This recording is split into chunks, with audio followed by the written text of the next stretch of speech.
One of the things this season that I have been on the edge of my seat, just excited about, is the rivalry between USC and UCLA. Now, obviously, there is a rich history between these two universities. If you're from the LA area, you know that, it's some beef between USC and UCLA. But when it comes to women's basketball specifically, we haven't been able to experience that rivalry in this capacity in probably since the 80s. If you're new here, hi, my name is Justice, giving you all my verdicts and views about women's basketball. And today we are going to talk about the Battle of LA and the rivalry between USC and UCLA. Like I said, there is a rich history when it comes to the beef between UCLA and USC. It runs deep. But I'm not going to lie to you guys. I have this another level of excitement that we actually get to experience the rivalry firsthand, because UCLA and USC have positioned themselves as some of the top teams. And with that being said, the rivalry is back and alive in women's basketball. So obviously, let's talk a little bit about the lore. Why is there so much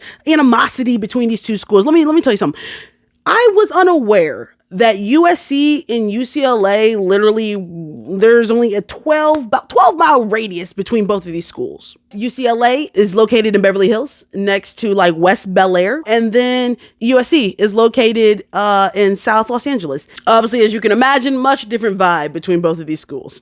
So there's become a crosstown rivalry between USC and UCLA. And that is how we come this battle of LA, the battle of the city. Who is the best in the city? Now, this rivalry goes all the way back to the 70s when women's basketball was gaining some popularity, and USC and UCLA were kind of established themselves as powerhouses within the women's basketball atmosphere. Now, early on, UCLA had a lot of success. They end up winning the AIAW National Championship in 1978 before the NCAA recognized women's basketball as a sport. But then we usher into the 80s, where USC, they become them girls, led by the only Cheryl Miller. The Trojans are going to win back-to-back national championships in 1983 and 1984. And of course, UCLA was good.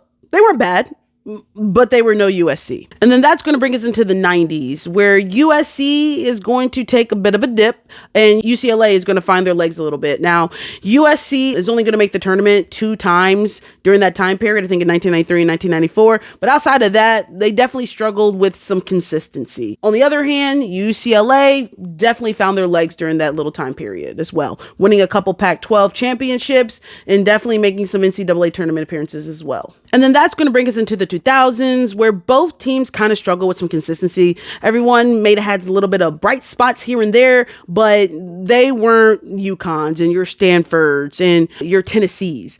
It was a challenge just finding themselves in the national top team conversation. But then enters 2023, and we're going to be singing a new tune when it comes to USC because of one person and one person alone, and that is Juju Watkins. #1 recruit coming into that season, and it's supposed to be that girl. And let me just give you a spoiler here. She has lived up to everything and then some. She is who they say she is. And if you have seen Juju play, you know exactly what I'm talking about. Juju Watkins is that girl and definitely has put USC back on the map. USC hasn't seen this success since Cheryl Miller in the 80s. Not only is USC seeing success, but also UCLA. They have had their name at the top of the conversation when it comes to the top teams in the NCAA. Currently this year, they are on a tear. They sat at #1 for 3/4 of the season. They've only lost 2 games this season, being led by Lauren Betts, but also having top names like Kiki Rice. UCLA is no run of the mill. And with the success that UCLA and USC are having, has just reignited that rivalry in women's basketball and definitely has put so much attention on the Battle of LA. So you can see why this is personal when Juju laces up the shoes to play UCLA. The Battle of LA, the bragging rights, the reputation between USC and UCLA, the history of these programs, that game, yeah, that's personal. Now, this season, USC has won the Battle of LA. I don't know how else to convey this message. Juju Watkins put on a master class. It's barbecue chicken. It was barbecue chicken. When it comes to both of those games, when they played UCLA, she was just in a different level. like automatic. Nobody can stop her. It was a master class. Winning the game in both of their matchups against UCLA, USC has delivered UCLA's only 2 losses this season, and as a result was able to snag the Big Ten regular season championship. I'm locked in for the Big Ten tournament. It's hard to beat a team 3 times in a row. It's very difficult, but with Juju Watkins on USC, it can happen.